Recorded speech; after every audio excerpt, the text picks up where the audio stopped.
So in this video we'll learn how to connect OTG pendrive or normal pendrive with OTG adapter in Vivo Y35 smartphone. So first of all we need to insert the pendrive into the OTG adapter. Then I insert this setup into the phone. So wait for a few seconds. So in the Vivo Y35 we need to enable the OTG manually. You need to open the Bluetooth and devices. Then you need to enable the OTG in the settings. So after only it will be appeared. You can see that.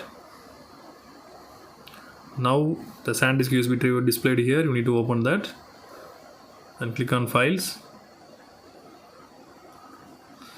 If you want to copy any files from the pen drive, you need to click and hold that.